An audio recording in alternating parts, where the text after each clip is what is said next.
Vous écoutez Les Films dans le Cabanon, un podcast dédié au pire du cinéma, ou plutôt au meilleur du pire. L'épisode de cette semaine est la preuve qu'il faut jamais nous laisser toutes les trois seuls à la maison. Autrement, on écoute des mardes comme Home Alone 4 ou en français « Maman, j'ai raté le film ».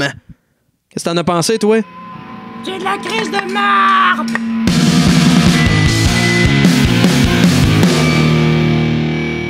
Bienvenue dans notre cabanon. Ça va, messieurs? Ben oui. Yes. J'espère que vous passez un très beau temps des fêtes, les gens qui nous écoutent. J'en profite pour vous remercier pour les commentaires, le partage, tout le feedback que vous nous donnez. Je sais pas si vous nous écoutez en faisant la vaisselle, en auto, au travail, mais on apprécie vraiment beaucoup votre retour là-dessus. Puis on est bien content de notre côté de vous accompagner dans tout ce que vous faites quand vous écoutez les films dans le cabanon. Les gars, aujourd'hui, on parle de Home Alone 4. Et oui. J'ai envie de savoir, pour commencer, vous me voyez venir 100 000 à l'heure, c'est quoi votre film de Noël préféré? Eh boy, moi, j'aime bien Home Alone 1, mais je pense que j'irais avec Christmas Vacation, Le sapin des boules en français. Le premier? Ouais, le premier, oui, parce qu'il en existe un deuxième, malheureusement.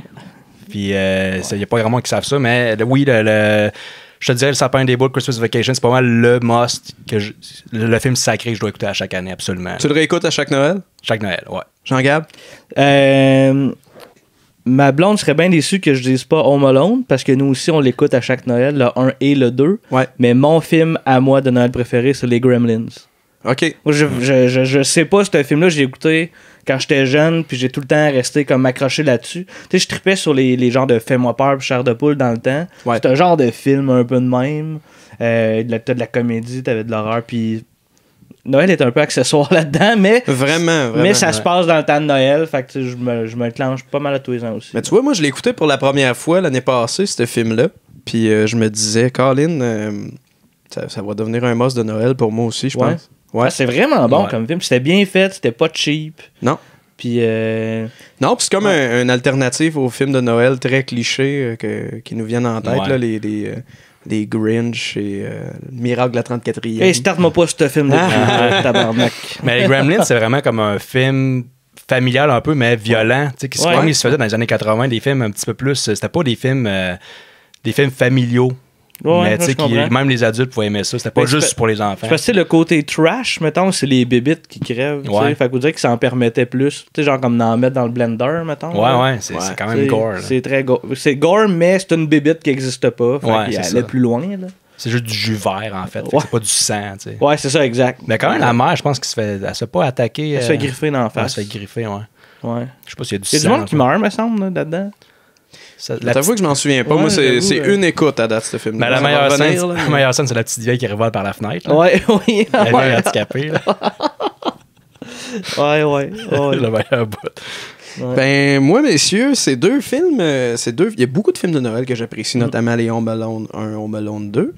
C'est deux films assez récents, moi, qui vont revenir chaque année. C'est à commencer par Krampus, de Michael Dougherty. Ah ouais. Que j'ai pas encore vu. Hey, sérieux, t'as pas vu ça? Je sais, tout le monde m'a dit de la voir. Je l'ai réécouté, je l'ai réécouté il y a un mois avant le tournage, là, mettons. Là, ouais. Je l'écoute, là, j'ai des bulles qui me passent. C'est vraiment un bon film. C'est vraiment un bon film. Puis ceux qui ont apprécié Trick or Treat du même réalisateur, c'est un peu le même feeling, mais comme le pendant Noël de toute cette affaire-là. Ouais. Puis moi, la signature de ce réalisateur-là, je l'aime beaucoup. Le cast, je l'adore. Le feeling dans l'ensemble d'écouter un film de Noël très différent, moi, ça me plaît beaucoup. Ouais, puis juste un petit point là-dessus. Oui. C'est des effets pratiques. Ouais, beaucoup. Tu sais, fait que c'est mettons, les bébites, c'est des poupées, là. OK. Tu sais, c'est pas du CGI. C'est rare aujourd'hui, cheap, ça, là. Ah non, c'est ça. Pour vrai, il y a eu beaucoup de travail là-dessus. Moi, c'est ça qui m'avait le plus impressionné. Là. Puis, tu sais, sont épeurants, tes bébites. Là. Non, c'est vraiment un film le fun. Et The Night Before, que t'as aimé aussi. Oui, on l'a vu ensemble, ça se peut-tu? C'est fort possible. Ouais, moi, je l'ai vu quelques fois. Ouais, ça se peut bien qu'on ait vu ça ensemble. The Night Before, qui est un genre de stoner de Noël avec Seth Rogen, que j'apprécie beaucoup. Ça revient souvent dans le podcast. J'aime bien gros Seth Rogen. Fait que The Night Before Krampus, c'est comme mon programme double qui va revenir à Noël. Ah, mais c'est intéressant parce que c'est vraiment pas la même affaire. Là. C'est vraiment là, aux antipodes. Ouais, c'est des films de Noël alternatifs. Il y en a plusieurs que j'aime comme ça. Plus récemment, il y a eu Christmas Office Party avec T.J. Miller et Jason Bateman que j'ai pas détesté. Je vais le réécouter. Les Bad Santa avec Il y en a combien? Il y en a deux ou trois? Billy Bob Thornton. Billy Bob Thornton, ouais. Il y en a deux. Il y en a deux, ouais, c'est ça. Ouais. Je suis le premier. Il y en a deux, c'est des films funnés, je dirais. Moi, j'avais vu le premier, puis je suis trouvé ça drôle. C'est vulgaire, là. C'est pas un film que t'écoutes en famille, mais je trouve ça drôle. Effectivement, c'est très drôle. Voilà. Cool. Fait que je tiens à préciser qu'aujourd'hui, c'est le premier épisode dans la courte histoire des films dans le cabanon où personne de nous trois avait vu le film avant. Donc, je suis arrivé ici avec ma copie d'Home Alone que j'ai acheté au Sunrise à Trois-Rivières. $6. $6,99. C'est très cher. Sérieux, c'est. Avant le film, je suis comme, ça devait être correct comme prix. Après avoir vu le film. En haut d'une pièce, on aurait dû le pirater. Ah, mais moi, je suis encore, vous savez, les gars, je suis encore un fidèle défenseur de la copie physique. Ça me faisait vraiment plaisir d'aller acheter mon Home Alone au Sunrise à Trois-Rivières. T'as encouragé le studio qui a fait le film. T'as encouragé l'industrie du mauvais film. Dit de même, on dirait que c'est moins hot un ça peu. Ouais. Des fois, c'est bien le piratage. Mais pour ces films, c'est bien. Mais je tenais à préciser que c'est la première fois. Les trois gars, on était complètement verts. On n'avait jamais vu le film. Je l'ai déballé en arrivant ici. On l'écoute ensemble. Et vous allez très vite comprendre notre appréciation. Vous allez vite savoir ce qu'on en a pensé. Oh là là. Home Alone 4, c'était une suggestion de moi-même. Au départ, je voulais qu'on consacre notre épisode de Noël à Elves, un film d'horreur qui est encore une fois un peu comme Gremlins, qui me semble d'ailleurs un rip-off des Gremlins. Ça me semble être Noël est vraiment accessoire dans tout ça. Là. C'est vraiment comme une trame de fond. Et finalement, vu les réactions sur notre épisode de Titanic 2, il y a beaucoup de gens qui ont fait comme il y a eu une suite à ça. Je me suis dit, pourquoi pas, tu sais, essayer de donner plus de place aux suites insolites. Je savais qu'il y avait un Home Alone 4 que j'avais pas vu. J'ai proposé ça aux boys. Et voilà, notre épisode de Noël porte sur Home Alone 4. Là, vous allez vous dire, hey, gaspillez votre épisode de Noël pour ce film-là. Le prochain épisode de Noël, ça va en 2019. Je le sais. Je suis au courant. Mais il y a toujours le Noël du campeur sur lequel on peut se rabattre, les gars, si jamais ça vous tente d'écouter un film de Noël en plein été. Vrai, on pourrait faire Home Alone 5 parce que ça existe. J'allais y venir. On pourrait faire Home Alone 5 en plein milieu de l'été. Fait que, c'est ça, pour ceux qui se disent qu'il y a eu un 4, ça veut dire qu'il y a eu un 3. Parce que c'est pas tout le monde qui a connaissance qu'il y a un 3 qui existe, qui s'appelle Maman, je m'occupe des méchants en France ou Maman, j'arrête les voleurs au Québec, qui a rien à voir avec le petit Kevin McAllister, pour ceux qui sont familiers avec Home Alone 1 et Home Alone 2, c'est-à-dire les gens qui vivent sur Terre, là. Je veux dire, tout le monde sait c'est quoi Home Alone 1, Home Alone 2, je pense. Probablement qu'il y a une génération qui savent pas trop c'est quoi, par exemple. Hey, ça va venir, je veux dire, allume la TV ça dans les passe fêtes, ça passe chaque année non-stop. C'est quand même un classique. Pour pour les moins anglophones de la gang, Maman, j'ai raté l'avion et Maman, j'ai encore raté l'avion, celui qui se passe à New York. Non, Maman, j'ai encore raté l'avion et je me suis perdu dans New York. Pourrais-tu faire un titre plus long que ça? C'était-tu vraiment ça, le titre au Québec? Ouais. Et Seigneur Dieu du ciel! Ouais. Fait que bref, c'est ça, il y a eu un 3 qui faisait absolument pas suite à ce film-là. Et là, il y a un 4 qu'on peut difficilement situer dans la timeline, mais qui ramène le personnage de Kevin McAllister, un de ses frères, une de ses sœurs, sa mère, son père, et un des voleurs, avec tous des acteurs différents. Ouais. Et on sait pas si ça se situe entre le 1 et le 2. C'est comme un monde parallèle, on dirait. Mais en même temps, c'est une suite, c'est au moins une suite du premier, parce que Marv, un des voleurs, se souvient de Kevin. Fait que tu vois que c'est pas la première histoire. C'est une suite des... Ouais, non, exact.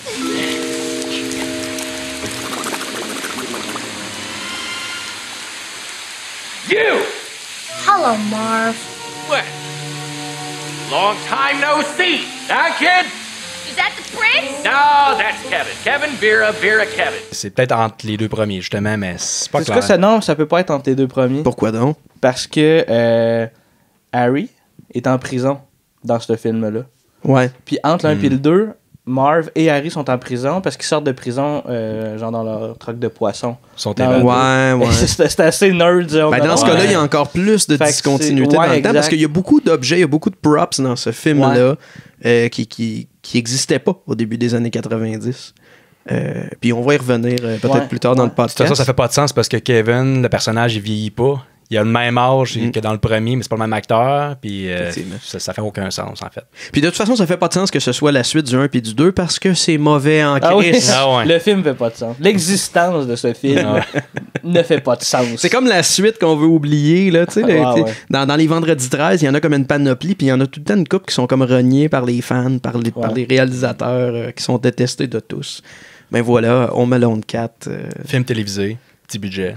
Ouais, qui est au départ un TV movie qui est sorti sur DVD par la suite, contrairement au 5 qui, à ma connaissance, Il était sur Netflix. n'est pas encore sur DVD. Il est plus récent. Il est peut-être en DVD, mais je l'ai vu il y a 4 ans, il était sur Netflix. C'est vrai? Puis j'ai vérifié dernièrement, il l'est plus, malheureusement. Quelle perte. Ouais. J'ai écouté peut-être les 15 premières minutes, puis après ça, je me suis endormi. J'ai hâte qu'on s'écoute le 5 à cette heure Ah qu'on a ouais? écouté le 4. Ben franchement, Ça peut difficilement être pire. Noël du campeur, juillet 2018, surveillez ça. 2019, c'est en juillet, Noël du campeur. Ben, c'est pas le 25 juillet. Oh, C'est comme ça à peut. 6 mois, vraiment précisément après Noël. Ça se peut. Connaisseur. Ouais. Ben, me semble. Ça se peut. Faudrait aller dans un camping pour ça. Ouais, j'ai déjà été saisonnier dans un camping. Puis Tu t'en souviens pas? ça m'a pas marqué plus Non. que ça, visiblement. Avant de poursuivre, j'ai envie qu'on vous montre la bande-annonce. New on DVD and video, Home Alone, Taking Back the House. Here they come. Hello, Marv. Kevin's back Kevin? in the biggest adventure of the year. Awesome. The house is bigger. The gadgets are slicker. Door open. Kevin's in charge, and the bad guys haven't learned a thing. Hi, Mommy. It's like he's stalking me. Home Alone, Taking Back the House, today on DVD and video. Ça donne le goût d'écouter le film, cette bande-annonce-là, n'est-ce pas, messieurs? Ça donne le ton, en fait. Pas mal le ton. Ouais, un 30 secondes, là, je suis trié sur le volet, là, c'est parfait. Ouais. Le film s'appelle Home Alone Taking Back the House. En français, Maman, je suis seul contre tous. C'est une comédie qui provient des États-Unis d'Amérique. C'est sorti en 2002 à la télé, en 2003 dans certains pays et en DVD, d'une durée de 1h23. Ce qui est une bonne chose quand on fait un mauvais film, quand même, de savoir s'arrêter à un certain moment. ouais. Puis tu sais, le pire, j'essayais de m'accrocher à ça, moi. Je me disais dans ma tête, C'est cool. juste 1h23, ça va passer vite. Ouais. Là, le film avançait, puis à un moment donné, ça avançait pas, on dirait, dans l'histoire. C'est vrai. Puis ça va finir quand? Parce que, tu sais, il y a 2 bonnes fois que j'ai cogné des clous, puis je sais que Joël m'a regardé, fait j'ai ronchonné, genre de... Ouais. tu sais, tu sais, c'était mauvais, ce point-là. Je comprends. Je pense que je l'ai un peu plus apprécié que toi, mais Ça se peut, je m'entends avec toi sur le fait que ça passe pas vite, 7h23. Là, Ouais, mettons. exact. C'est vrai, tu vois. Ah, puis c'est vrai, ce matin, j'ai écouté What We Do in the Shadows, qui était dans les propositions d'Halloween de Joël. Hey, sérieux, Ouais. c'est... Sensiblement la même durée, ça passe beaucoup plus vite. Et Ouais. Chris, hey, ça Ben passe de même, là. J'espère. Moi, ce film-là, ça a été je parle de Home Alone. Oui, là, oui. C'est pas mal à la hauteur de mes attentes. Je m'attendais à une marde. Tu t'attendais puis à ça? J'ai eu ça. Puis Ouais, moi aussi, je m'attendais pas pas mal à ça. déçu. Non, non. C'est ça. t'sais. Honnêtement, je suis pas déçu. T'sais, Ouais. Moi aussi, je m'attendais à un film de merde. Mes attentes mais... très basses. Là, t'sais. Mais... Je m'attendais peut-être à quelque chose de plus rythmé, moi, honnêtement. Ah ouais? Mais c'est quand même risible. là. T'sais, on a quand même... Oui, il y a pense- beaucoup je de pense moments que- risibles. Puis il y a beaucoup de choses. J'ai pris beaucoup de notes pour Ouais. qu'on se retrouve dans le podcast. J'ai sûrement manqué beaucoup de discontinuités, mais je sais que sur IMDb, il y a énormément de gaffes répertoriées. Beaucoup de techniciens qui rentrent dans une shot, de reflets dans un frigo. Ben, Ouais, techniquement, c'est dégueulasse. là. Visuellement, c'est dégueulasse. C'est comme film. C'est vraiment une vidange. Ouais. Avez-vous trouvé des informations sur le budget? Parce que moi, j'ai rien trouvé là-dessus. Non. Puis j'ai cherché, Non. là. J'ai cherché beaucoup. J'ai pas trouvé. J'estime que c'est entre très peu et pas beaucoup. C'est vraiment, là... Ouais. Très peu, puis pas beaucoup. Caliste. Ben, il a fallu qu'il aille en... Ça a été tourné en Afrique du Sud. J'imagine que ça coûtait Ouais. moins cher de tourner là-bas. Probablement qu'il doit y avoir une passe de subvention, puis de crédit d'impôt. Puis ou de disponibilité. Je veux dire, c'est peut-être pas le premier projet auquel tu as envie de louer ton studio, ou je sais pas. Ah, peut-être. Peut-être qu'ils Ouais. cherchaient une grande maison de riches crissement vide, puis c'est juste là qu'ils l'ont trouvé. Ou peut-être qu'ils se sont Changer dit de que ça serait pays. le fun si Chicago avait l'air d'un désert dans l'Afrique du Sud. Hey, Je Chicago le sais qui est pas. palmier, ça serait hot. Hein? Ouais. Je sais pas ce qui s'est passé, mais Ouais. clairement, ça a été tourné en Afrique du Sud. Et ça paraît. Ça paraît, ouais, par moment, Ouais. effectivement. Ça met en vedette Mike Weinberg dans le rôle de Kevin McAllister. 17 apparitions selon IMDb, dont la dernière est dans Les Aventures de Zack et Cody. qui est une genre de série à la Disney qui a été diffusée à VRAC TV milieu des années 2000. Okay. French Stewart dans le rôle de Marv, au Québec est connu sous le nom de Marvin. Dans Home Alone 1 et 2. Évidemment, c'est pas le même acteur, c'est pas Daniel Stern qui est de retour. French Stewart est comme une pâle copie de Ernest. Physiquement, il ressemble un peu, puis il fait des faces. Ben, tu sais, ce que je disais avec Joël, il se met comme les lèvres en avant, il met par-dessus ses dents une couple de fois. Puis des fois, il l'oublie, mais la majorité du temps, il est comme il parle. Hey, I want to say that. Ouais, vraiment. Qui fait ça dans la vie? French Stewart. Ouais, c'est ça. Et Ernest. Il joue vraiment pas comme Daniel Stern. C'est pas le même Marv. En fait, Marv, il ressemble plus à Harry, qui est pas dans le film. Physiquement, avec la tuque, le manteau. C'est ça qui est bizarre. Harry est pas dans le film, mais. Il est comme goofy comme Harry. Il est fusionné. C'est comme les deux méchants qui sont fusionnés ensemble. On aurait dû juste faire un nouveau méchant au lieu de ramener Marv. Alors qu'il ça ressemble ça pas. aurait pu être ce personnage-là avec un autre nom, puis on y aurait mis du feu, je pense, effectivement.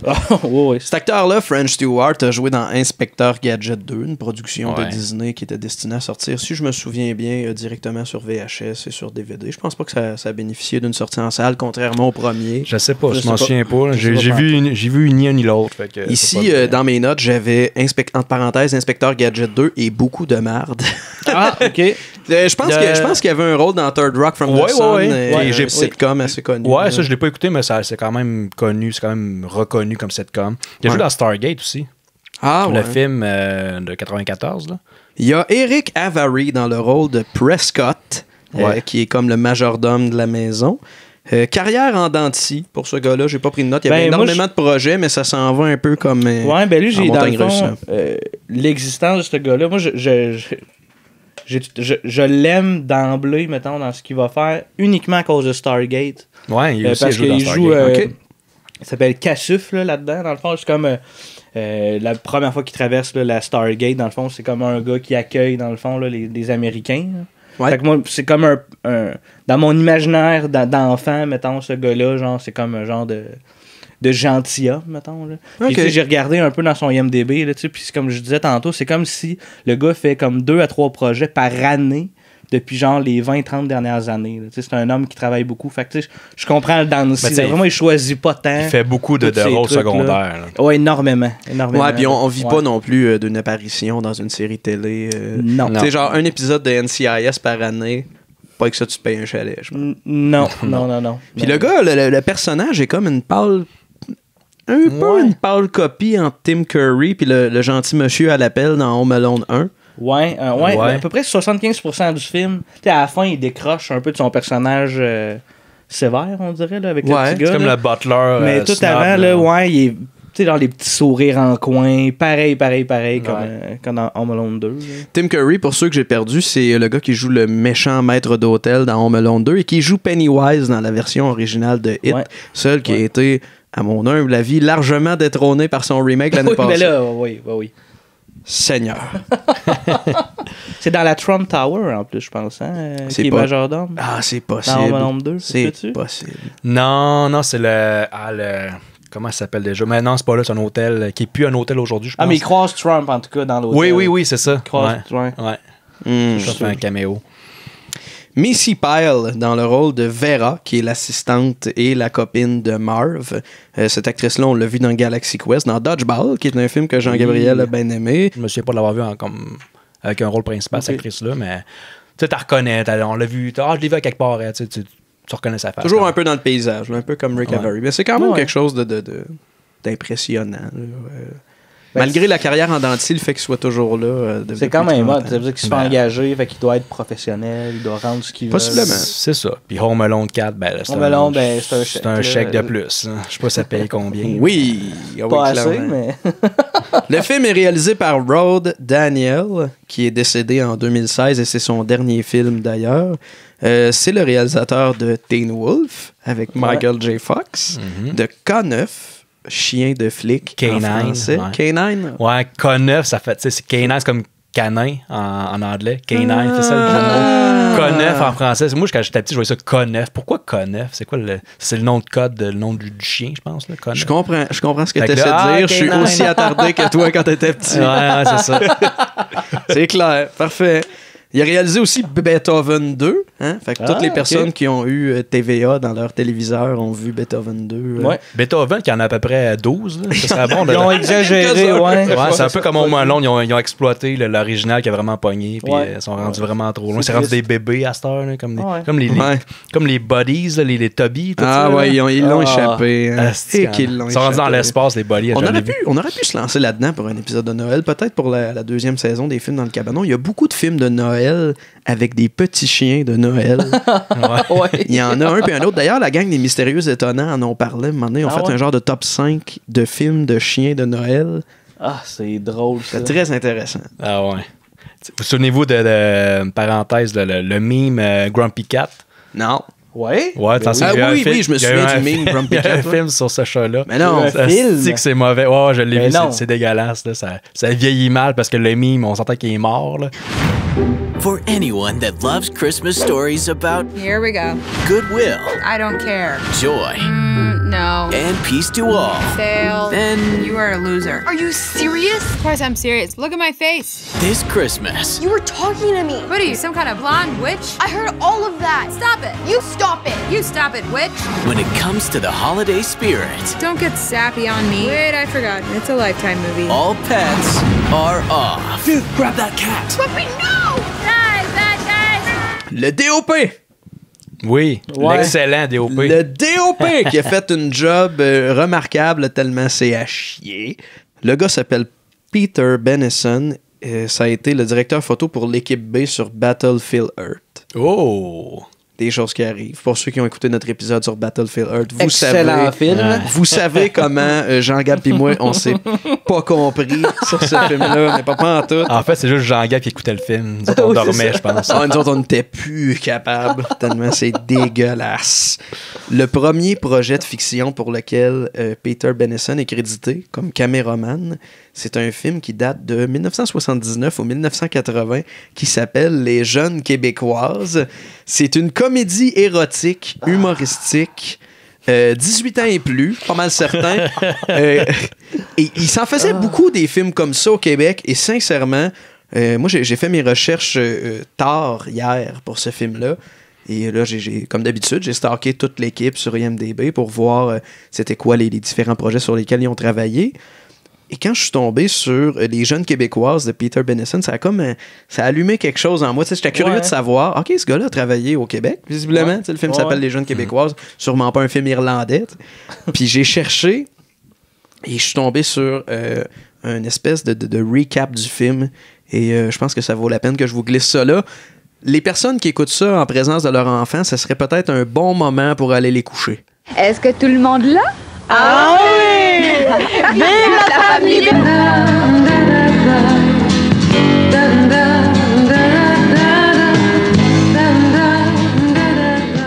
Je pensais au frère de Nicole. Il a l'air équipé comme un étalon. J'ai mouillé comme une bonne tantôt lorsqu'il m'a collé. Il était bandé comme un maudit. C'est l'histoire d'un gars qui se promène sur la rue Sainte-Catherine. Une petite fille, une guidoune, s'approche de lui et lui dit « J'aimerais ça te manger le casque. » Le gars dit « À moi, je viens juste l'acheter. »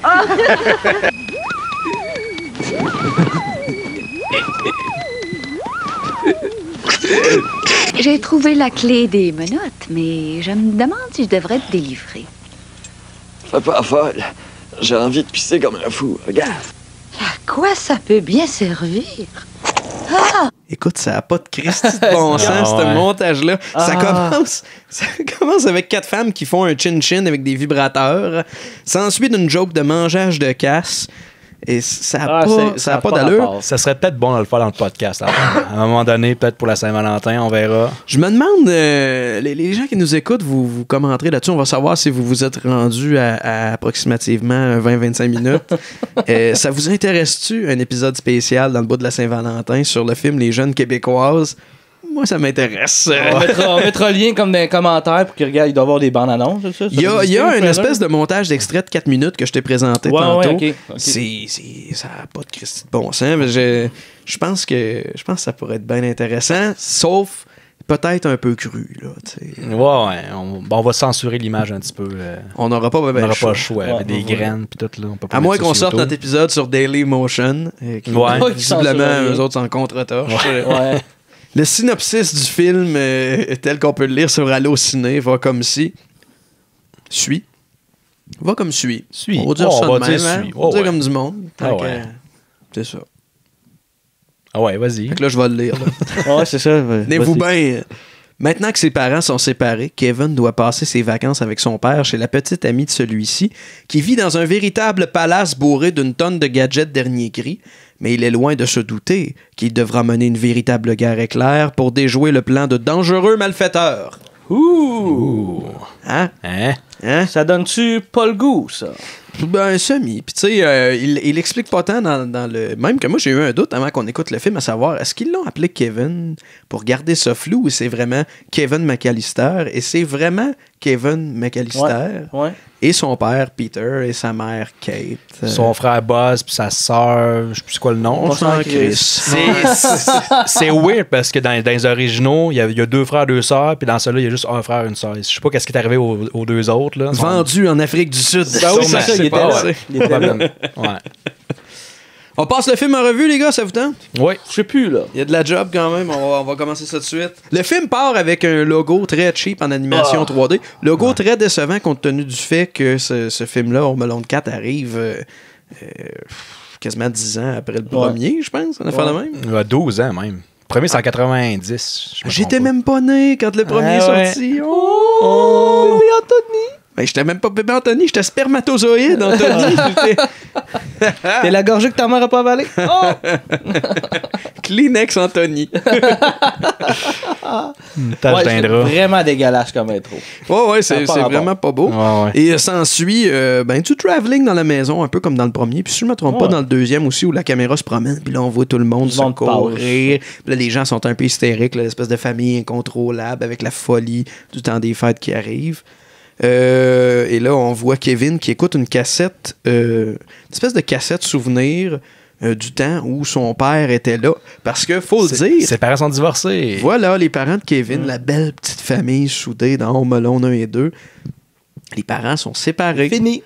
Séparés, puis tu sais, séparés, genre le père qui sort avec une plus jeune, riche, plus cute, puis qui continue d'avoir le rôle du gentil, mais que... Du moins, au Québec, ce genre de gars-là, ça passe semi, habituellement. Ouais. Le gars qui part avec une plus jeune, là, il est pas tellement apprécié, ce gars-là. Non, c'est bien bizarre parce que, tu sais, quand il... Tu sais, dans le fond, le bout, justement, où que Kevin écoute comme la télé, puis écoute le souvenir de Noël avec sa famille, c'est comme là qu'ils nous disent, tu sais, dans le fond, que lui est triste parce que son père est séparé, sa mère arrive, tout ça. Puis à chaque fois que son père il est là pour comme interagir avec la mère, il est comme over content. Ouais, il est comme, il dit, j'ai de quoi à te dire. J'ai quoi à dire, mais tu sais, genre, j'ai quoi à te dire, mais c'est funny. Je vais épouser ma nouvelle blonde.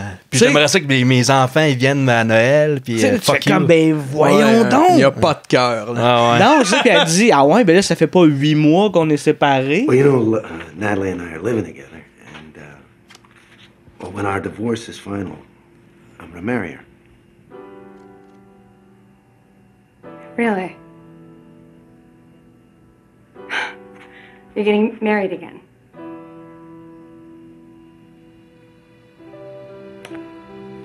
Wow, wow, we've only been separated 8 months. Yeah, it just happened real quickly. Là, tu comme, ben, c'est pas de cœur. Ouais, c'est ça. Il y a le père avec sa poule de luxe qui fait chier la mère brisée. C'est quand même bizarre comment le film commence. Ça commence déjà avec Kevin qui est triste, puis sa mère vient le voir, puis il y a une longue discussion sur le fait qu'ils sont divorcés, puis c'est juste, on les connaît pas. Ben, on est supposé les connaître parce que c'est les mêmes personnages, mais c'est pas les mêmes acteurs. Fait c'est drôle de partir sur de quoi de très down. Ouais, c'est ça. Très, très down. Mais c'est comme, tu sais, le mélodrame qui arrive généralement aux 3/4 du film. Il est comme étiré sur toute l'heure 23 du film. À tout bout de champ, il rappelle comme c'est tellement triste comment mes parents sont divorcés, puis c'est dur. C'est-tu de ma faute, là? C'est-tu de ma faute? C'est fou. Non, le mood, on dirait. C'est peut-être ça, en fait, qui m'a endormi. C'est que. Il n'y a pas de. Tu sais, ce genre de film-là, c'est correct qu'il y ait des bouts comme dramatiques. Ça rend le truc comme réel, humain. Mais là, il y en avait tellement que, tu sais, c'était comme, mettons, très dramatique. Puis il y a très peu de pointes vers le le drôle. Mais le aussitôt funny, que ça levait un peu, ça redescendait de façon assez draconienne. Ouais, c'est ça. Moi, ça m'a vraiment... ça fait que pour moi, il n'y avait pas assez de rythme ou il manquait quelque chose. Ben, je te comprends, Jean-Gabriel, je te comprends tout à fait. Fait qu'on voit, on est dans la maison, on voit Kevin se faire écœurer par Buzz et la petite fille, on s'en calisse, on a oublié le nom. On la voit. Il se fait écœurer par Buzz, puis il y a un montage qu'il faut qu'il fasse le ménage, il faut qu'il nettoie l'aquarium, puis des transitions dégueulasses. Ah, c'est la première fois qu'on voit les transitions. Ouais. Oui, il y a il y a un montage où Kevin se fait écœurer. Par Buzz. C'est ça, parce que ça c'est Buzz qui garde Kevin. Oui, puis là, il y a un montage. Il se fait faire une jambette, puis il se fait vraiment écœurer. Il se fait comme péter les doigts par un couvert de poubelle, puis il y a des transitions en dents de scie, je dirais. Je sais pas comment on pourrait appeler ça, mais je vais vous le montrer pour les chanceux qui nous écoutent en vidéo. C'est de toute beauté. Ça revient à quelques reprises. Des transitions douteuses. Des horloges aussi. Une puis une autre. Des transitions en horloge. Là. Un peu plus, puis c'est des fondus en étoile. On n'est pas pour loin. Vrai, là, on n'est pas loin. D'après moi, c'est parce qu'en 2002, ils ne l'avaient pas sur leur logiciel. Ouais, c'est ça. Parce que sinon, il y en aurait eu. Il y avait juste un démo du logiciel. Avec, il y avait deux transitions. C'est dégueulasse. Fait que c'est ça, le père arrive, il veut que les jeunes viennent passer Noël chez eux, puis les jeunes refusent, mais là, vu que Kevin se fait écœurer par ses frères, son frère et sa sœur, décide d'aller passer Noël chez son père pour avoir la crise de paix. Il prend son cochon, il prend le taxi, puis il donne son petit cochon au chauffeur de taxi, à qui il va dire « Keep the change », puis le chauffeur de taxi va répondre « It's all change ». Ouais. Il y avait d'avoir comme 3 piastres de change. C'est ça. Et ça, c'est hilarant. En fait, Anthony, je voulais pas te le dire, j'étais mal à l'aise. Ça fait partie des trucs que t'as ri. Ouais, mais j'étais quand même dedans, moi. Ouais. Moi, j'ai pas ri, moi. Non, mais moi, j'ai ri à pas mal tout. J'ai ri à pas mal tout, puis j'ai ri... moi, j'ai ri du film. Quand même, ouais, c'est ça. J'ai plus ri du film que des jokes du film. Ben oui, moi aussi. Ouais, c'est ça, puis c'est là qu'on voit Marv. C'est là qu'on va voir Marv puis sa blonde Vera.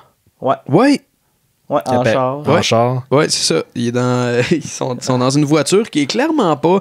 Le film devrait se passer à Chicago, si je me trompe pas. Ouais. Qui est la résidence familiale des McAllister. Puis tout a comme été tourné en Afrique du Sud. Fait qu'il y a la végétation de l'Afrique du Sud. Il y a aussi le feeling que... Pas tant le temps des fêtes à Chicago, là. Non, zéro pinball, là. Zéro. Alors, on voit les voleurs, puis c'est là que tu te rends compte que c'est ces voleurs-là qu'on va c'est Marv, Marv, le même personnage que les deux premiers, mais il fait juste référence à Harry qui dit il est en prison. Il dit qu'il est en prison, ouais, fait juste dire ouais, parce qu'il dit une affaire comme c'est qui le boss? C'est moi le boss, c'est qui le boss? Puis là, il dit c'était pas Harry, puis là, il dit non, t'as-tu vu ses plans à lui ou qui l'ont emmené en prison? Look where Harry's plans kept landing me, huh? In jail. Well, not this time. Because this time, I'm the boss. Who's the boss? You're the boss. I love being married, huh? Ça fait 2-3 fois dans le film qu'ils disent le nom. Ouais, c'est ça, mais il aurait juste dû être Harry, parce qu'il ressemble à Harry. La tuque, le manteau, il est habillé comme Harry, mais c'est Marv. C'est fucké, là. Mais d'ailleurs, il travaille très fort tout le long du film pour nous rappeler que c'est la suite de Home Alone 1 et 2, avec toutes sortes de références à des scènes, à des noms, des fois. On l'oublie, là. On l'oublie assez facilement que c'est Home Alone. Ben moi, je le savais. Là. Je veux dire, au bout d'une demi-heure, j'ai pas fait comme quel film on écoute. Donc, je sais que c'est Home Alone 4. J'ai pas besoin qu'on me rappelle que c'est la suite des 2 films cultes que j'apprécie. Même que je pense ça aurait gagné à ce qu'on n'essaye pas de me le rappeler, parce que là, le film pédalait tellement pour être quelque chose que le fait qu'il me rappelle en plus que c'est pas à la hauteur du film au point où on se souvient par nous-mêmes que c'est la suite de Home Alone 1 et 2, ça rendait ça encore plus cheap. Là. Ouais, puis tu sais, mettons... mais c'est vrai que c'était moi, ce qui m'a gossé, c'est... énormément de trucs qui m'ont gossé, là. Tu sais, comme là, mettons Marv, c'est comme là qu'on le voit pour la première fois, il est comme dans le genre de caravane, dans le fond, avec sa blonde. D'un qui est comme vraiment parqué en avant de la maison. Ouais. Pas caché, là. En plein jour. En plein jour. Oui. Puis les deux sont juste plus totons. sais, mettons, quelqu'un il va dire de quoi d'épais, la fille va répondre de quoi d'encore plus épais, puis lui, tu sais, il nous dit que mais tout le monde est un les peu méchants, plus à chaque film de Home Alone, les méchants sont de plus en plus caves. Ouais. Juste dans le 2, tu vois, sont plus caves ou sont plus, c'est plus slapstick, là, ils sont plus maganés. D'ailleurs, j'ai hâte de voir le 5 pour ça. Ouais. 2 piments. Le 3, les extraits que j'ai vus, ça a l'air d'être vraiment des c'est 3 méchants, je pense. C'est vraiment 4 méchants. 4 méchants et des hosties de caves. C'est vraiment comme un cartoon. Oui. Puis dans celui-là, c'est 2 hosties d'attardés. Là. Ah, ça n'a pas rapport. Tu sais, la fille qui...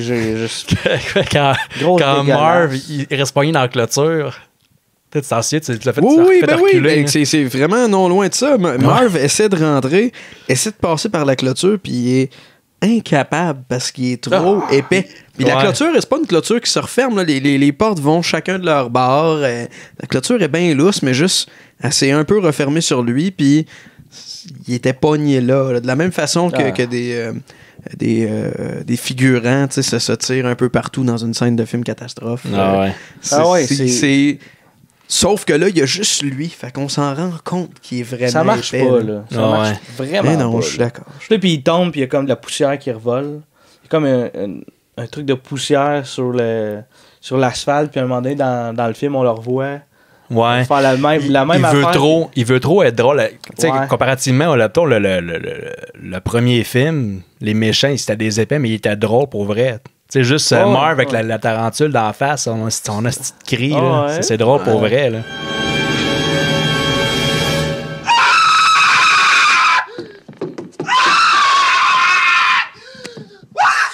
Là, c'est vraiment mieux exécuté, là, les premiers films. On va régler ça tout de suite. En général, on peut vraiment faire des comparaisons tout le long. Mais en général, le jeu, la musique, j'en ai pas encore parlé, mais je vais y revenir. La DOP, tout était vraiment mieux exécuté dans les 2 premiers films. Ça, c'est vraiment un TV movie. C'est le genre de film que t'es malade, t'es chez vous le mercredi après-midi, t'ouvres la TV par maladresse sur VTL, des choses qui arrivent. C'est ce film-là qui joue, puis tu fais comme Chris, puis tu zappes. C'est ce film-là. C'est ce film-là que tu zappes. Ça doit jouer à V, ce film-là. C'est le genre de film que je verrais à V. Ben, honnêtement, quand j'ai googlé Home Alone 4 pour ma recherche, il était dans la banque de données de TVA. Fait qu'il a joué à TVA. Ah ouais, à TVA, OK. Et boy. C'est ça, personne n'est à l'abri des navets. Ouais. Ça devrait être ça, le slogan du podcast. Personne n'est à l'abri des navets. Ah. Kevin rencontre Kevin pour les fans de la version québécoise qui nous suit.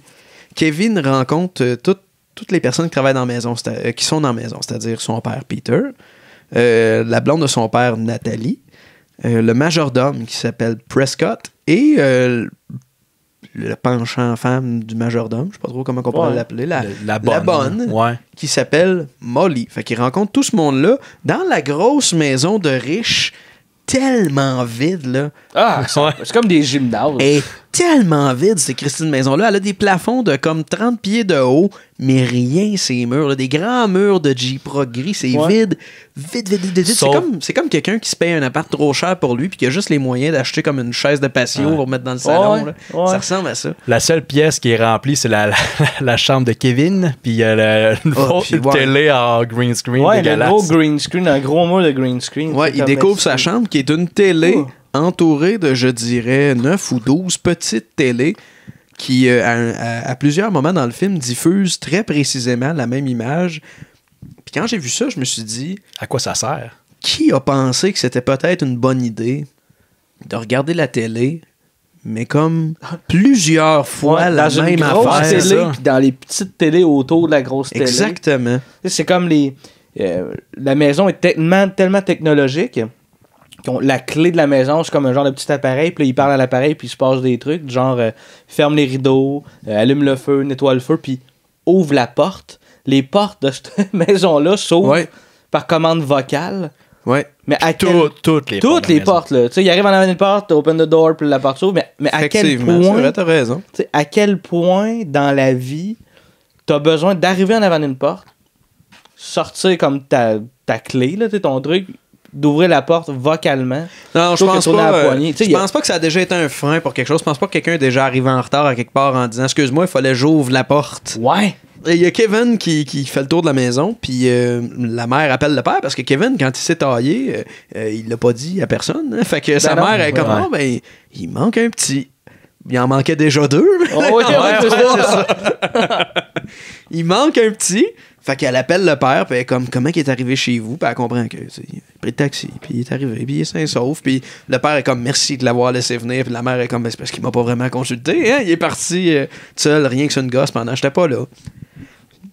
Puis c'est ça, Kevin découvre qu'il y a des majordomes, fait qu'il peut demander ce qu'il veut dans cette maison-là. Fait qu'il demande des crêpes. Et ce moment-là, un de mes highlights du film, c'est le moment où le petit gars, il est couché dans le lit puis il se fait aller les bras comme ça, un peu comme... un débile. Ouais. Non, mais tu sais, c'est pas une réaction normale d'un enfant de cet âge-là. Non, pas tant. Tu sais, mettons. Écoute, je l'air trop content. Pas. Je pense pas. Non, c'est le réalisateur qui a dit « faut t'avoir l'air content, là. Plus content. Là. OK. Ouais, jusqu'à temps que le jeune se mette à bouger comme ça. Comme un con. C'est possible que ce soit ça. Fait que là, le majordome, il amène des crêpes au chocolat. Puis le petit gars, il trippe. Puis encore une fois, il y a un abus de zoom-in, pas de zoom-in, mais de traveling in, traveling out. La différence, pour les gens qui ne le savent pas, zoom-in, c'est quand la caméra reste sur un main axe, reste sur une épaule ou un trépied, et que c'est quelque chose d'optique. Fait qu'il y a un zoom avec la lentille ou un zoom digital à la limite.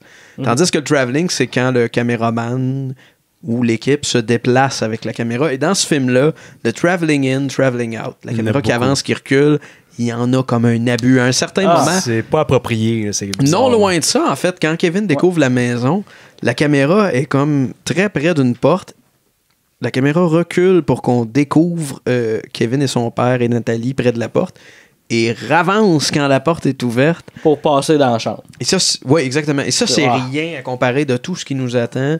Ça fait partie des choses qui est un qui rend ça un petit peu là, la petite signature cheap. Là. Mais c'est ça l'affaire, tu sais, pour que les tu vas mettre des extraits, là, mais tu sais, le traveling in, traveling out, ça rajoute tellement de quoi de cheap.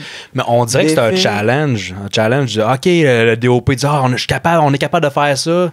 Vu qu'on est capable de le faire, on va le faire, mais c'est pas nécessaire. Mais dans ce cas-là, en tout cas, c'est. Il y a un genre d'abus. C'est pour être artsy. C'est juste pour être artsy. Regardez le mouvement de caméra, mais c'est juste pas nécessaire. Non, ça fait, dans ce cas-là, je trouve que ça faisait juste très cheap. Avec raison. Je te donne une raison encore une fois, Jean-Gabriel. Ça va finir que je vais l'haïr autant de fois. Je te travaille, mon gars. Non, mais je te suis à date sur pas mal tout ce que tu dis. La salle de bain, t'es-tu rendu là? À cette petite scène? I feel good. I knew that I wouldn't. I feel good. I knew that I wouldn't. So good, so good. I got you. Wow! C'est cringy en sacrament. Puis cette toune-là, c'est quasiment rendu un cliché. Utiliser cette toune-là pour un montage d'un film familial. Ouais. Je sais pas dans combien de films ça a été fait, mais... la danse, elle a aucun... Ben non. Puis il danse à plusieurs reprises dans le film, puis je trouve ça bizarre que personne sur le plateau ait fait à un moment donné comme... Je pense que c'est pas une bonne idée. Je pense oui, c'est ça. Là, non, ça marche pas. Non. Puis c'est ça, tu sais, à peu près au même moment dans le film, je me souviens pas de l'ordre exact, mais il va découvrir que Prescott est peut-être un complice des voleurs, on sait pas, tu sais. C'est suspect, là. C'est sûr que la musique du film nous le dit. À chaque fois qu'on voit la musique est trop intense. Ouais, on met toujours l'emphase, un peu comme dans le premier film, le vieil homme à l'appel, où tout le long du film, on nous laisse croire, parce que c'est quand même prévisible, on nous laisse croire que l'homme est méchant, qui vit dans une maison hantée quasiment, pour finir que c'est lui qui règle tout à coups de pelle. T'sais. C'est un good guy finalement. Ah ouais. Bon, ben c'est plutôt prévisible que c'est ça dans Home Alone 4 aussi avec le majordome Prescott. Mm-hmm. Ouais. Qui est comme dur avec Kevin, mais jamais salaud. Juste plate. Ouais, c'est vrai. Il aime pas les enfants, on dirait. C'est ça. Ouais. Fait qu'il y a cette scène-là, tantôt on parlait de Marvin qui passe la porte, mais c'est là que ça se passe. Hein. Après la scène de danse, Marvin passe la porte, pas capable de passer la porte. Il rentre dans la maison et c'est là que la commande vocale de ouvrir, fermer la porte sert pour la première fois parce que Kevin décide d'envoyer une porte en plein visage de Marvin et sa copine. Et c'est vraiment cheap, encore une fois. Un petit son de cartoon. C'est vraiment drôle. Petit son. Ouais. Ben, c'est pas de cartoon, mais c'est un petit son qu'on a rajouté. Un petit son de métal, on dirait. Là. C'est très cheap. En tout cas. C'est pas drôle. C'est juste pas drôle. C'est et forcé. Là, pour faire sortir les voleurs de la maison, ce que Kevin décide de faire, c'est partir le bain au fond pour qu'il y ait de l'eau partout sur le plancher de la salle de bain. Mais c'est quoi ce genre de douche? C'est quoi cette là, affaire-là? c'est là que j'arrivais. Il y a une douche avec des jets tout le tour. Puis ça existe. Ça existe une douche avec des jets, un peu comme un car wash. Très grande douche. Là, exactement. Sauf que là, le jet, c'est comme la laveuse à pression salmonaise des annonces de Canadian Tire. Pour vrai, c'est comme si finalement les trous, c'était tout branché sur des bornes fontaines. Exactement. C'est toutes des bornes fontaines qui pètent en même temps. Exact. Et là, l'eau sort à un débit qui a aucun bon sens, qui jette les deux bandits à terre, qui vont finir par être emportés par la vague, qui est le mélange de la douche et du bain qui déborde, qui vont être emportés, qui vont débouler les marches. Et là, il y a un dégât d'eau pas possible. C'est à ce moment-là, d'ailleurs, pour la première fois dans toute l'histoire d'Home Alone, que Kevin et Marvin se retrouvent face à face. Et s'appellent par leur nom. C'est jamais arrivé dans les films. C'est vrai. Il le reconnaît. Puis avant, il a tout le temps la petite marche, je sais pas comment il l'appelait, le petit morveux, des affaires comme ça. Mais là, il connaît son nom. Kevin fait Marv. Et Marv, il fait son cool, qui présente Vera Kevin Vera. Puis se sauve de la maison juste avant que son père et Nathalie, qui est la propriétaire de la maison, reviennent et capotent parce qu'il y a un Christy de dégâts d'eau. Prescott, qui est le gardien de sécurité, a rien vu aller. Et quand Kevin va voir les cassettes, le passage des voleurs a été effacé des cassettes. Fait qu'on comprend. Les caméras de surveillance. On comprend qu'il y a peut-être un complice dans la maison. Fort probablement, en fait. Puis là, il y a Marv et Vera qui sont dans leur char. Oui. Puis, clairement, ils se promènent. Tu vois clairement que c'est un décor d'Afrique du Sud. Mais oui. Puis ça coupe après, tu vois, c'est un décor de banlieue. Là, Mais le film a été tourné en Afrique du Sud. Puis c'est ça. Tu vois rouler quasiment dans le désert. Là, tu vois juste des buissons. Puis on sort de la voiture. Et là, il y a des Chicago. C'est pas Chicago, résidentiel. C'est supposé dans un quartier résidentiel. Mais non, c'est clairement. Tu vois vraiment quasiment des animaux en arrière. C'est vraiment la vie sauvage. Là. C'est dans en campagne d'Afrique du Sud. Puis moi, je viens d'allumer le bout de ce film-là qui me fait plus penser au Home Alone 1 et 2. C'est vraiment quand... En fait, c'est juste là que j'ai eu le feeling, c'est quand Marv a présenté Vera à Kevin. Parce que c'est comme... Tu sais, dans l'1 et le 2, c'est comme... Ils sont comme ennemis, comme un peu obligés, mais on dirait que des fois, tu sais... Ils se challenge. Je sais pas ils vont se faire mal, mais j'ai jamais le feeling que Marvin puis Harry vont tuer Kevin. Non, c'est ça, c'est un peu ça. Puis on dirait que là... Heureusement, d'ailleurs, c'est quand même un film pour la famille de Noël. Ça aurait été trash, Mais tu sais, quand il le présente, garde Vera, Kevin, Vera. C'est notre ennemi.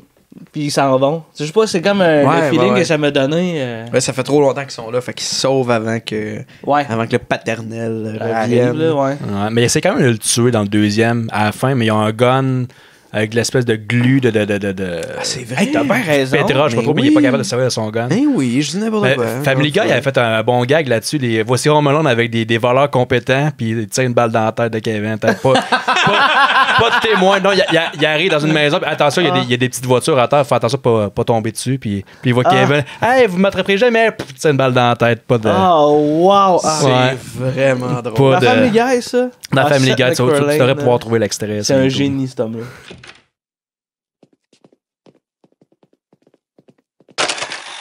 Hey, be careful, there's cars on the floor here. Thanks.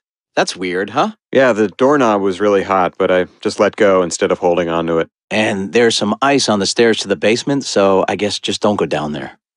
Just so you guys know, I have a tarantula. Well, now there are no witnesses. Ça n'a pas de bon sens. Fait que Kevin... lâche un cri avec Prescott. Je sais pas si tu l'as noté, c'est un espèce de cri... Oui, je l'ai noté. Prescott vient faire... Kevin essaie de chercher sur les caméras, puis Prescott arrive. Puis là, Kevin lâche un cri... honnêtement, c'est de l'overreacting. L'overacting, Et c'est suivi de Kevin Kevin. Je parle souvent de Kevin à Kevin. On va dire Kevin. Ouais. Kevin. Kevin. On va te faire Kevin. Kevin. Juste trop de cul. Kevin, mon fait, mon tabarnak. T'en as trop de cul. Ça a eu 10 ans, ça. Ah, Ben oui. wow. Hein? Quel heureux anniversaire. Une chance, ça a été souligné par les médias parce que je l'aurais jamais su. Oui, non. Voyons donc. Yeah. Moi, je l'écoute encore régulièrement, cette vidéo-là. Ben, il est Je drôle. sais. Ah ouais. Kevin, Manfeld, mon tabarnak, t'as un trou de cul. L'affaire qui m'a marqué dans le Oui, film, vas-y. à quel point Buzz, le frère de Kevin, est un bully, puis que c'est accepté dans la famille.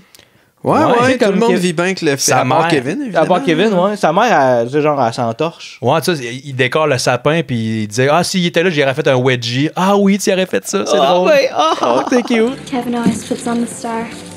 That's right, he does, doesn't he? I always hold him up. And then I give him a wedgie. He makes a fuss, we all laugh. Mais qui accepte ça, que son enfant soit un bully, puis Ouais. bully sa propre famille, 2, au moins il va bully ailleurs. Bully l'enfant qui a été oublié, qui s'est retrouvé seul. Parce que c'est une suite de Home Alone. Fait quelque part, l'enfant qui a été abandonné un peu, tu devrais comme. Il donne un break. Ouais, c'est ça. Oh, ouais. Ben, déjà que c'est ça qui est un peu bizarre. Même dans le deuxième Home Alone, si on va faire un reproche à Home Alone, c'est qu'on dirait que toute sa famille l'haïsse encore. Ouais. Alors que dans ouais. le premier, c'est comme, on est content que tu t'ailles bien. Puis dans le deuxième, c'est comme Buzz, il en va encore chier. En tout cas, parenthèse. Là. Mais moi, ça m'a marqué, ça. Dans. Mais quelle famille indigne. Il oublie vite, hein, pareil. Ouais. Ouais, il oublie vite. Fait que Kevin et Molly jasent dans la maison, puis il y a une vignette en haut de l'écran. Je sais pas si c'est le matebox qui est baissé, ou la lentille, ou juste, je sais pas, du black tape, wrap. Il y a quelque chose, qui rentre en haut à gauche, et ça revient pendant peut-être 2 minutes. Ouais, que à chaque fois que ça revient, les coins. Tu sais, je demandais, je pense que c'est Joël qui l'a collé en premier. Puis là, je catchais pas qu'est-ce que ça faisait, il y a de quoi en haut. Puis là, j'essayais de voir si dans l'angle, il y avait de quoi de croche. Puis moi, j'étais comme, ok, non, vraiment, les coins. Les coins étaient comme vraiment comme ombragés. Puis il faut dire que nous, ce qu'on a, c'est une version DVD. Fait que c'est passé. C'est pas comme le premier jet, là. Non, c'est ça. C'est passé entre les mains de quelqu'un d'autre, puis possiblement que quelqu'un l'a signalé, puis ils l'ont juste pas corrigé. Ils sont dit, c'est pour les enfants, ils s'en calent, ces enfants. Ils vont pas remarquer ça. Là, puis... Ouais. C'est ça qu'ils se sont dit. C'est pour la télé, là, c'est pas important. Ça vaut pas la peine de faire un reshoot. Après, ils se sont rendus compte trop tard, puis ça vaut pas la peine de faire un reshoot pour ça. Ben, c'est fort possible. Puis tout ce que tu dis là, c'est vraiment triste, mais... Ben, c'est sûrement ça. Oh, ouais. C'est ça. Il y a une scène où Nathalie et le père, Peter, se massent dans la chambre à coucher, et s'ensuit tout de suite de Kevin qui parle seul dans sa chambre, puis ça arrive souvent qu'il parle seul dans sa chambre. Puis ça fit avec le fait qu'il a l'air un peu attardé. Ouais, mais en même temps, pour le défendre, je vais faire l'avocat du diable. Ouais. Bon. Dans le premier film, il parlait au 4e mur, en fait. Là. Kevin, il disait, je suis seul chez moi. I made my family disappear. Ouais, puis est-ce que tu t'es senti interpellé là, par le Kevin du Home Alone 4? Là, non. C'est bon, pas fait que défends-le pas, mais il parle pas, parce qu'il nous parle pas à nous autres. Il parle il parle au plafond. Ah, mais il fait genre, tu sais, ce que... Ouais. Je m'ennuie de ma mère, tu sais, c'est ça tout le long. Ouais, c'est vrai. Ça tout le long. Ah ouais, puis il est triste. T'as chié. Il est triste du divorce ses parents. Il dit à peu près comme 40 fois. Il est triste, mais tu sais, il est comme pas triste long. Tu sais, on dirait que, mettons, il se lamente pendant 2-3 minutes, puis après ça, il dit, au moins, il me donne des jouets. Tu sais, genre, on dirait qu'il... Non, il connaît pas les bonnes valeurs. Lui, il est matérialiste. Mais c'est pas un bon film. Ouais. Non, je sais que c'est pas un bon film, mais... On est-tu rendu à la scène de la décoration de sapin en famille? Oui, le père vient le chercher pendant qu'il parle seul dans sa chambre, puis il s'en va décorer le sapin en bas. Et là, ça fait début 2000, 100 000 à l'heure. La musique. Aucun Christy de bon sens. Puis je voulais en parler plus tard, mais on va régler ça tout de suite. La musique tout le long du film est dégueulasse. Ouais.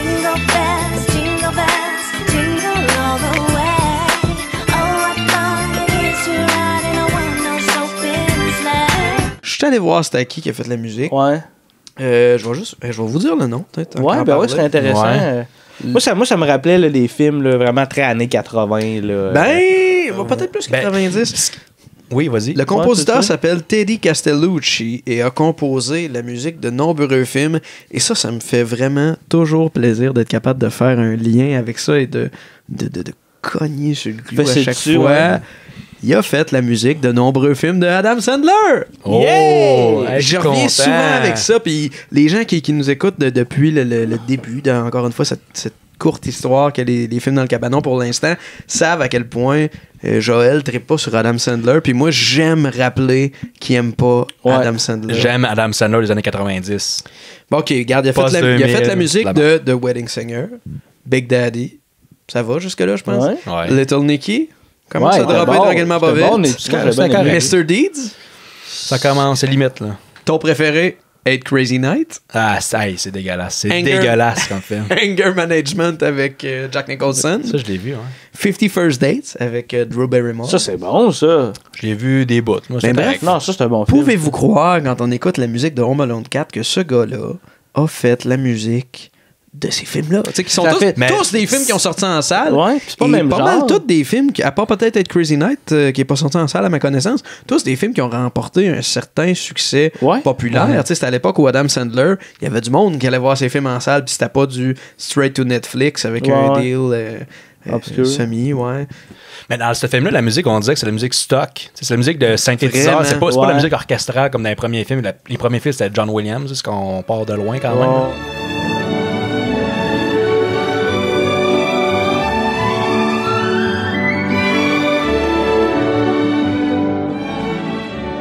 Fait que cette scène-là, où la petite famille monte le sapin, est suivie d'une réception où les voleurs essaient la prise 2 des voleurs essaient de s'introduire dans la maison.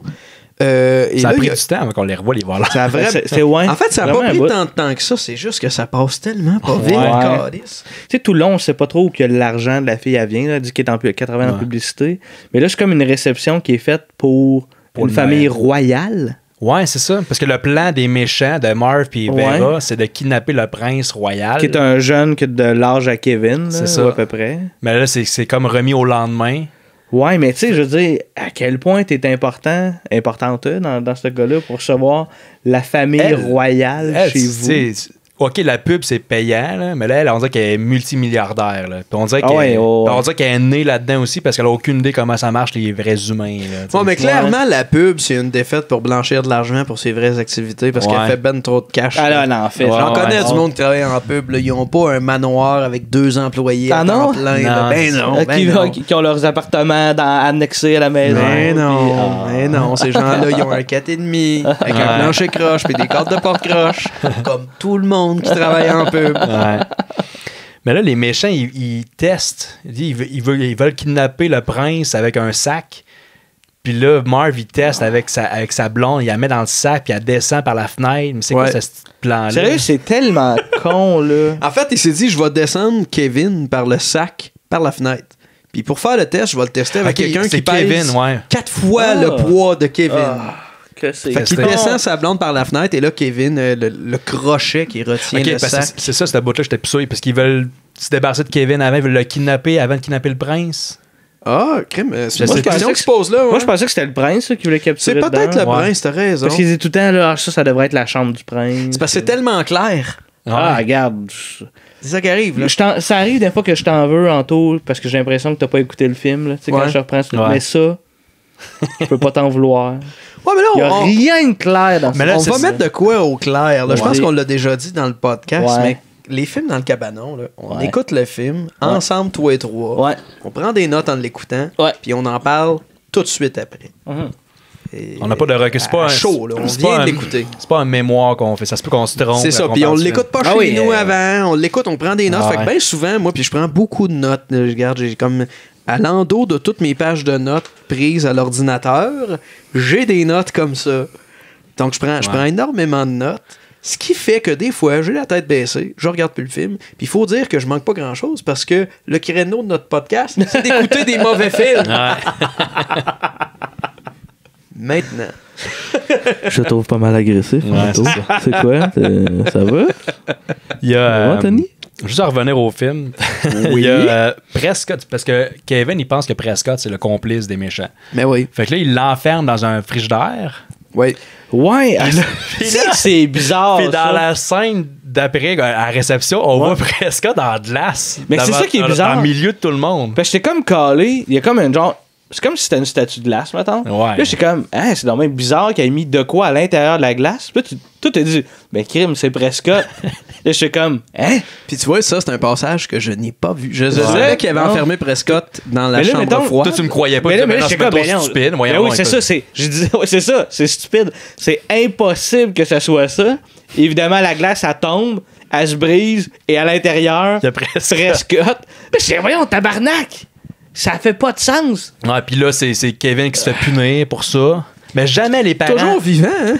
Ben, c'est un peu pour ça que je trouve ça stupide, en fait. D'après moi, si tu te fais crisser dans un bloc de glace, tu survis pas. Ouais, en même temps, c'est pas réaliste comme film. D'après moi, là. C'est pas réaliste. Même les premiers films, c'était pas réaliste. Les méchants, ils auraient dû mourir une couple de fois. Ben, c'était tout le temps sa ligne. Ouais, ça, c'était pas une ligne. Ça, c'est cartoon un peu. Il était en glace. Je suis curieux, moi, que tu reçoives une canne de peinture qui arrive la mezzanine en pleine tronche. Je suis pas certain que c'est si sa ligne que ça. Ouais. Moi, je pense que ça fait mal.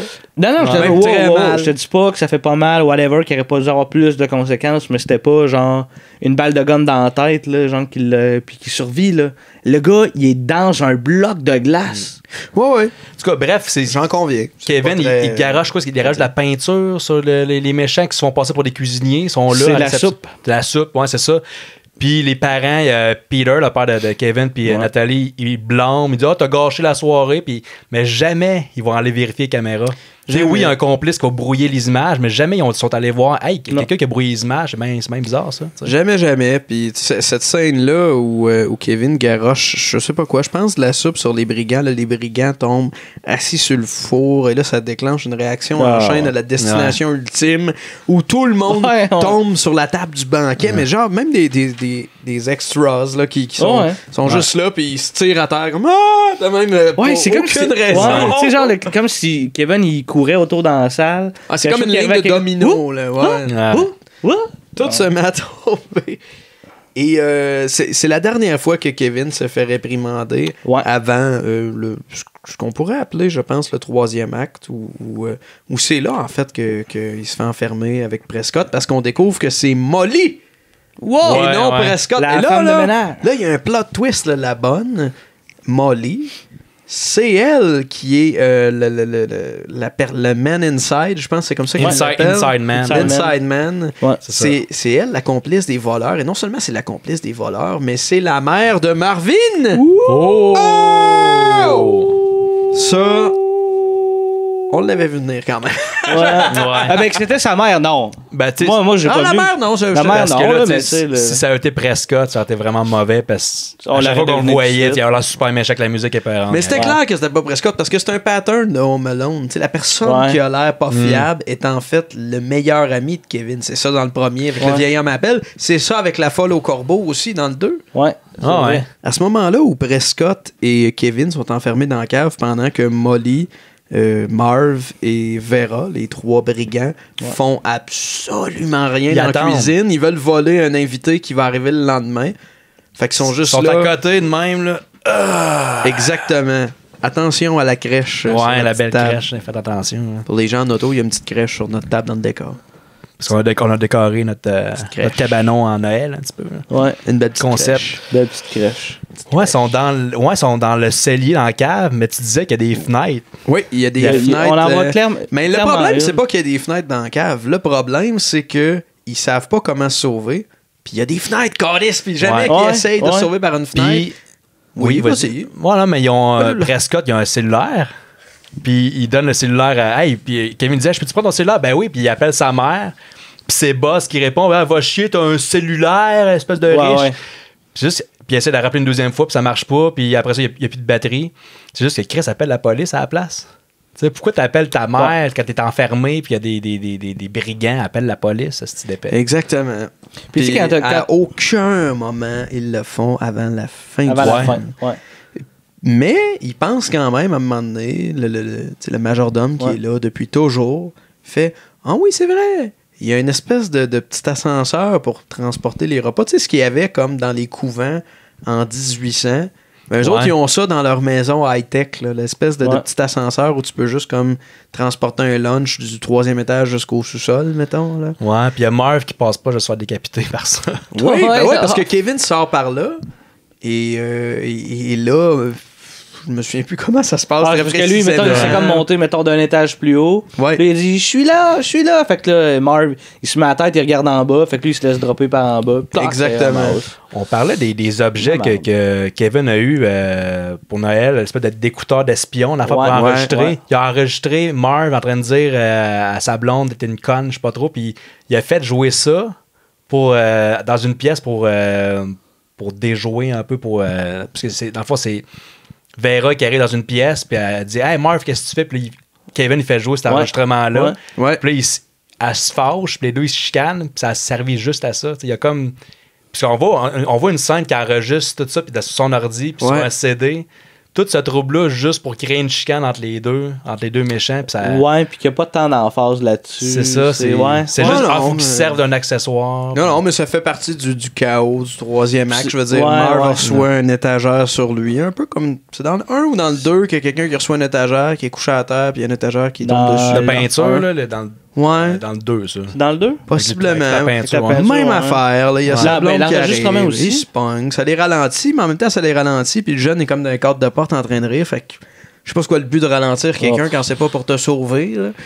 Ouais, il aurait pu juste appeler la police pendant ce temps-là. À ce moment-là, Kevin descend au salon. Et là, il y a cette étagère-là dans leur maison de riches. Une étagère de livres qui tourne. Le mur qui tourne dans la maison. On n'a jamais vu ça, là, ce cliché-là. Le mur qui tourne. Jamais vu. Puis quand tu le tournes de l'autre côté, c'est un bar. Donc là, les voleurs se ramassent, fouille-moi comment, sur ce mur-là. Et Kevin se met à les faire tourner de plus en plus vite avec la commande vocale, avec son petit remote. Il dit maximum speed, season. Puis là, ça tourne de plus en plus vite. Et c'est une séquence qui est complètement dégueulasse. Exécrable. C'est vraiment Scooby-Doo ou bien Gilles la Tulipe, comme tu disais. Je l'ai même pas noté, je pense que je dormais. Ben, on arrive à la fin. Ça fait que ça se peut. Pour vrai, tu t'en souviens pas? Zéro. Il y a un moment où les deux tournent vite. Puis même Joël a souligné que ça faisait très Scooby-Doo puis que c'était cliché. Pour vrai, ça, je dormais parce que j'ai Evil Bitch. Après ça, mettons, on voit que Kevin, il joue avec un avion puis il crisse dans un gosse de Marv. Puis après ça, j'ai... t'es pire que moi quand on écoutait Battlefield 1. T'as manqué le bout qui brasse le plus. Regarde, pour vrai, je suis même pas désolé. Mais peut-être tu vas te retrouver à la fin de l'étagère qui spin. Ça spin tellement vite que quand il l'arrête, les deux voleurs volent dans un lustre. Ils font un vol. Je me suis réveillé des lustres. Ils font un vol de comme 75 pieds de long par 30 pieds de haut. Ils sont accrochés après un lustre. Le lustre commence à décrocher. Les deux tombent sur le dos. Et là, les deux se retrouvent sur le dos après une grosse chute, qui est pas la plus grosse claque qu'ils ont mangée pendant le film, en passant. Et là, sont vraiment KO, sont à terre. Il y a un gros son d'orgue. Ils seraient proches d'être morts. J'étais là, je regardais ça. Ah ouais, that's it. C'est OK, pas qu'ils sont morts, mais c'est la fin. De toutes les affaires vraiment dangereuses qui leur sont arrivées, comme de tomber du 2e ou 3e étage, de recevoir un chaudron en pleine tête, c'est celle-là la pire. Et ça, c'est surprenant. Ouais. Puis le Marley, elle se fait assommer par Prescott. Oui. Avec un plateau d'argent en acier. Prescott, qui est une copie conforme du gentil vieil homme avec sa pelle. Ouais, Prescott arrive avec un chaudron en inox. Non, mais c'est pas un chaudron, c'est un plateau. Ah oui, un plateau, t'as raison. C'est pas si épais que ça. En tout cas, encore là, c'est pas réaliste. Donne un coup de plateau. Les deux voleurs finissent par se lever, essayer de se sauver. Entre-temps, je dois préciser que Buzz et la petite sœur sont arrivés. Ouais. Les deux voleurs essaient de se sauver. Kevin part à courir après les deux voleurs. Ouais. Les deux, le frère et la sœur, passent par dehors, font une jambette aux deux voleurs qui revolent dans un arbre. J'ai écrit jambette de l'espace. Jambette de l'espace, c'est vrai. Parce moi aussi, j'ai noté ça. Il court, pour vrai, il court vite. Ils se font faire une jambette. Ils se font pas pousser, là. Ils se font faire une jambette, puis ils partent à voler. Ouais. Cartoon. Très cartoon. Et on en arrive à... Ouais, vas-y. Non, enfin, quelqu'un appelle la police. Oui. Enfin.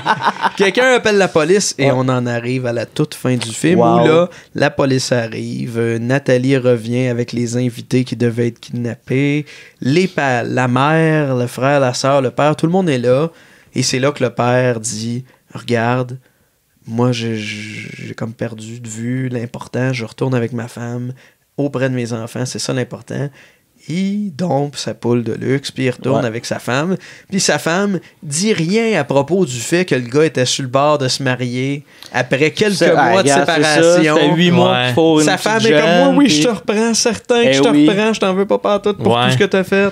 Puis là, Nathalie est en tabarnak. On dirait qu'elle se fout du fait qu'il y avait des méchants dans sa maison, qu'il y avait un gros complot. Elle est juste là, ben là, pourquoi tu t'en vas? Puis elle prend un sac pour rester. C'est ça, puis c'est vraiment comme. C'est rendu une méchante. Depuis qu'elle a pété sa coche à Kevin, c'est rendu une méchante. Ouais, c'est devenu le genre de. La méchante qui a perdu. Puis qu'on se fout de ses émotions. Parce que, tu sais, ultimement, mettons. Ouais. Je veux dire, elle vient de se faire crisser là, live. Pour. Tu sais, vite, là, je veux dire, elle n'a pas le temps de se préparer. Puis là, bon, ben, c'est pas grave, elle est rendue méchante. Ouais. Puis là, on a comme vraiment la plus belle passe de CGI. Ouais, parce que Nathalie était tellement riche avec ses petits appareils, elle avait le pouvoir de caler de la neige. La neige en CGI. Ouais. Je sais pas comment ça, mais ils ont-tu un faux nuage artificiel en haut? Je pense que ce bout-là, ils se sont pas trop posé la question. Là, mais il y a Kevin qui commande la neige à son petit remote et la neige se met à tomber dehors. Ouais. Bon. C'est peut-être un peu exagéré, tout ça. Fait que ça fait le tour de cet excellent film. Moi, pour vrai, on a parlé de combien de temps de ça? On en a parlé franchement longtemps. Trop longtemps. Ça fait peut-être 1h20 qu'on en jase. Approximativement. Je suis mal à l'aise. Je suis mal à l'aise, je suis désolé, tout le monde. Aussi long que le film. C'est quasiment rendu un standard pour nous. J'espère franchement qu'on fera jamais le Seigneur des Anneaux version longue parce que ça va faire un podcast interminable. Seigneur. Peut-être Best Friend Part 1 et Part 2, le nouveau film de Tommy Wiseau et Greg Sestero. Ouais, mais ça, c'est peut-être bon. Fait que ça sera pas. Ça m'étonnerait. Laisse-moi en douter. Ça m'étonnerait. Peut-être. Mais aviez-vous des fun facts, vous autres? Moi, j'ai de quoi qui peut être intéressant, en fait. Je suis allé chercher les 5 films. C'est les 5 films qui ont le mieux performé au box-office de tous les temps aux États-Unis. Des films de Noël. Ben ouais, vas-y donc. Commencer par le 5e. C'est Elf avec Will Ferrell. Ah ouais. Ah ouais. Le 4e, c'est Home Alone 2. Ouais. Ouais. Après ça, le 3e, c'est Polar Express. Ah ouais, ok. Le 2e, c'est le Grinch. Ben ouais. Okay. Et le premier... Home Alone 1? Home Alone 1! C'est pour ça que je voulais absolument en parler là. Mais miracle, j'ai la 34e! Non, c'était pas là! Puis la course aux jouets! Non! Sont où, ces films-là? Pour vrai, j'ai tellement... J'ai dit, je vais regarder ça pour qu'on en parle au début, tu sais, quand on fait un genre de small talk. Ah, mais c'est vraiment quand j'ai vu que dans le top 5, comme le 1 et le 5, c'est Home Alone... Je suis fait, c'est malade, faut que j'en parle. Puis pour vrai, il y a pas mal plus de bons films de Noël que je pensais. Tu sais, quand tu regardes, mettons, c'est des top grossing, là. Fait que c'est pas sûr nécessairement qu'au cinéma, ils partent en malade, mais c'est sûr qu'au bout de certains temps, Mais c'est pas pour rien qu'on est rendu à 5 Home Alone, c'est parce que les 2 premiers ont tellement pogné qu'ils essaient de recréer ce succès-là, mais ça marche pas. Ils essaient de faire de l'argent avec ça, mais non. Ce film-là devait mener à une série télé. Avec les McAllister. Incroyable. Même que les parents devaient pas revenir ensemble à l'origine, dans l'affaire originale. Nathalie, c'était encore elle qui était là. Puis je pense que c'est la mère de Kevin. Je l'ai ici. La mère devait dater un policier qui était le petit frère honnête de Marv. C'était ça l'affaire ça aurait été cool, ça, par exemple. Ouais, puis ça aurait été ça dans la série. Ouais, intéressant. Mais le film a tellement chié que là, ça n'a pas de bon sens. De série. D'un fun fact, moi j'en ai un vrai fun fact. Là. Dans le fond, Daniel Stern a été approché pour faire Marv. Puis il a dit que c'était une insulte de se faire approcher pour ça. An insult, total garbage. C'est ça. Il a raison. Pour vrai, ça veut dire qu'il a lu le scénario. Il a fait comme Christ, non. Ouais. Mais je trouve ça rassurant de savoir qu'il y a des acteurs que malgré leur carrière en déclin ou leur absence dans le paysage cinématographique depuis plusieurs années, ont quand même encore un tant soit peu de jugement. Effectivement. Ça, il y a quelque chose de le fun là-dedans, de savoir que les gens font comme, garde, je suis peut-être dans la rue, là, mais c'est pas vrai que je vais faire ça. Ouais. Que c'est pas juste aller chercher nécessairement un chèque. C'est correct de savoir dire non des fois, même si ça implique de ne pas aller chercher un chèque. Oui, je suis assez d'accord. Ça, c'est la morale du podcast d'aujourd'hui. Le film était supposé être une suite directe du 3. C'était pas supposé être Kevin McAllister. C'était supposé être une suite du 3e qui n'a pas rapport, mais ils ont changé d'idée. Je sais pas si ça a été meilleur. Peut-être un genre de bonne chose. Ouais, je sais pas. Là. Avez-vous d'autres choses à ajouter? Des fun facts ou quelque chose? Non, on en a pas mal parlé tout le long de l'épisode. J'aimerais connaître vos notes, à commencer par toi, Jean-Gabriel. Seigneur. On va rappeler comment qu'on donne nos notes. Dans le fond, c'est de moins 10 à 10. Ouais. 10 étant un chef-d'œuvre, c'est positif. Exemple, on parle tant de Shawshank Redemption parce que Chris, ce film-là, il est parfait. Là. Puis moins 10, c'est un film mauvais, mais qui est agréable à écouter, qui est le fun, un genre de... mettons, The Room, il était pas à moins 10, mais il est comme très fort loin, dans le moins. Un là, film qui est risible. Ouais, c'est ça, qui va être le fun. Là, fait que moi, ce film-là, je vais lui donner... Regarde, le plus bas, je peux donner, c'est 0.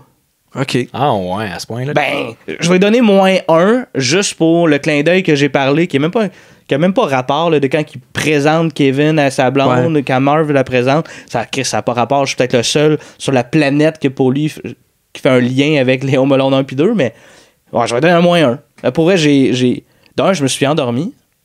Mais j'ai cogné des clous, mettons. Ouais. Okay. T'sais, au moins 2 bons clous que j'ai cognés. Parce que. T'as manqué une excellente scène. J'ai manqué l'affaire tourbillon, mais je les ai vus se faire rattraper la lumière. Puis non, j'ai trouvé ça plate.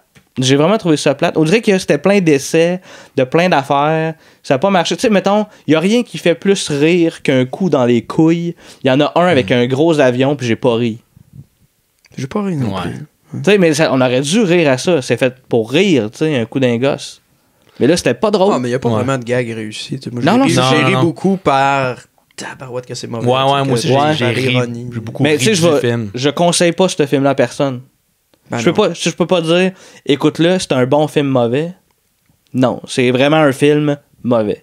On s'entend là-dessus, Joël? Moi, j'irais peut-être sur un moins 4. Généreux. C'est mauvais, mais tu sais, vu que c'est Home Alone 4, juste pour... Un peu comme Titanic 2, ça serait à voir juste pour prouver que ça existe, mais tu sais, c'est sûr que c'est ça. Il est plate, le film, mais j'ai quand même... Joël, on en parle justement pour dire que ça existe. Ouais, faut pas que le monde l'écoute, mais tu sais, moi, j'ai quand même assez ri du film. J'ai eu du fun quand même en l'écoutant le film parce que je trouvais ça tellement mauvais, les transitions cheap. Il y a la nostalgie de, tu sais, Home Alone 1 et 2, on les connaît beaucoup. Ben oui. Il y avait cette curiosité-là qui faisait d'Home Alone 4 un incontournable en quelque sorte. Il fallait l'écouter une fois. Je suis content de l'avoir... Ça me fait chier de dire ça, mais je suis content de l'avoir vu en tant que fan des Home Alone. Ma blonde qui est comme vraiment une vraie grosse fan de Home Alone, là, par rapport, je vais pouvoir lui dire et Chris, tiens-toi-en au 1 puis au 2. Je peux te laisser le DVD. Pour vrai, laisse-moi-le. Je fais. Okay.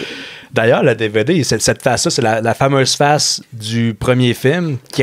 Il la refait pas, il la fait pas dans cette face-là. Dans chaque couverture de film, il y a cette face-là. Même le 5. C'est vrai. Mais il la fait pas dans le film, il la fait pas. C'est juste pour imiter. La face des méchants. Je viens de voir la face des 2 méchants sur la pochette, c'est incroyable. Incroyable.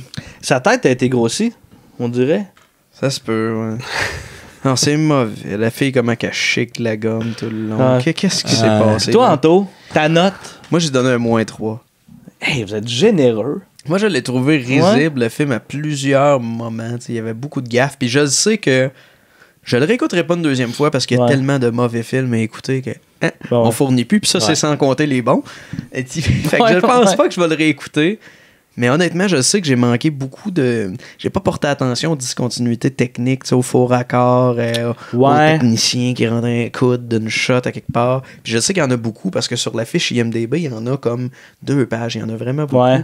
Fait que pour moi, c'est un moins 3, mais comme toi, je conseillerais pas au Pee-wee, aux recrues du nanar d'écouter ça. Il n'y a pas tant de plaisir à avoir avec ça, même si je suis content de l'avoir vu. Là. Ouais, c'est bon ça. D'accord. C'est parfait. Ça fait le tour pour cet épisode-là. Merci beaucoup pour l'écoute. Encore une fois, c'est un long épisode, presque aussi long, sinon plus que le film qu'on a écouté. Mais bon, si on vous a évité d'écouter un film qui dure 1h20 en parlant pendant 1h30, ça nous fait plaisir. On veut vos commentaires. On le disait plus tôt dans l'épisode. Merci beaucoup. Merci beaucoup pour les messages. C'est d'ailleurs le dernier épisode de 2018, mais on est de retour tout de suite en 2019. On n'arrête pas. On continue avec des épisodes aux 2 semaines puis des épisodes spéciaux des fois pour venir pallier aux semaines où on est peut-être Pas peut-être, mais où on est plus absent. Qu'on est juste pas là. Exactement. C'est un podcast sur 2 semaines. N'hésitez pas à nous suivre. On est évidemment sur Facebook, on est très actifs. Nos épisodes sortent en vidéo sur YouTube. Aussi disponibles en audio sur Balado Québec, iTunes, Google Play et Stitcher. Et finalement, joyeux Noël tout le monde. Merci beaucoup. Joyeux Noël. Salut.